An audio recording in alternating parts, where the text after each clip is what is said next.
The Bliss Placebo by Zakary Thaxton. I didn't care that I couldn't feel my legs as I was driving home. I was the only one of my friends with a car at the time, and took the job of dropping off all my friends who were equally as intoxicated as I was.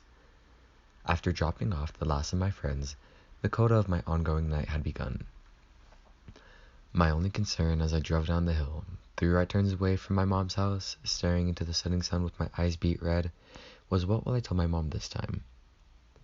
This last short drive always seemed to be the longest. Even with my music blaring and the windows down, carrying in the soft summer evening air, with 1 right turn left to go, I pulled over to the side of the road, grabbed the eye drops that were in my glove box, and thought, I'll tell her exactly what we did. Watched a movie, got into Thomas's hot tub, and ate the pizza his mom bought. Almost the same thing as last time. Per routine, I told my story with her making her usual remark, I'm glad you had fun, mijo, and I went off to bed. The only problem in my story this time is that it was a Wednesday, and the 3rd time that week my friends and I had done the exact same thing.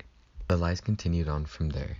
Night after night, I would get home and tell the same story with any variation that I could think of. Making up the story was the easy part.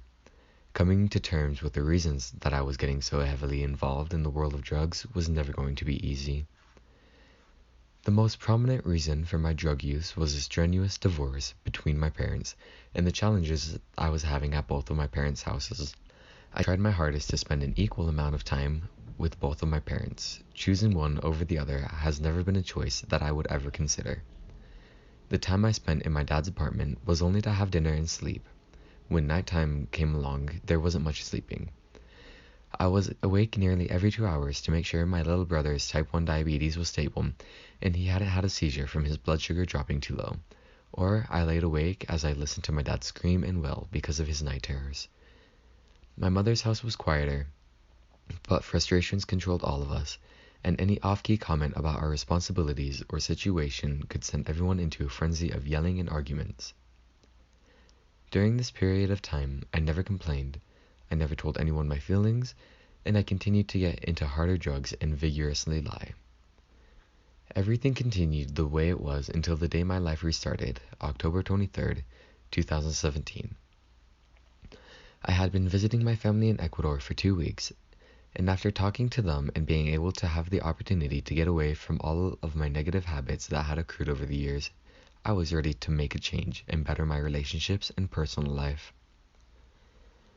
When I got back to Utah, my boyfriend and I broke up. I stopped all drugs and began to be as honest as I possibly could about everything. My life flipped more drastically than I could ever have imagined. My relationship with everyone in my family has improved, my grades in school improved, and my quality of life improved. My past has taught me to be vulnerable and never be afraid to ask for help. By making mistakes and being honest with myself, my peers, and my family, I was able to accept my past and situations and learn from my mistakes.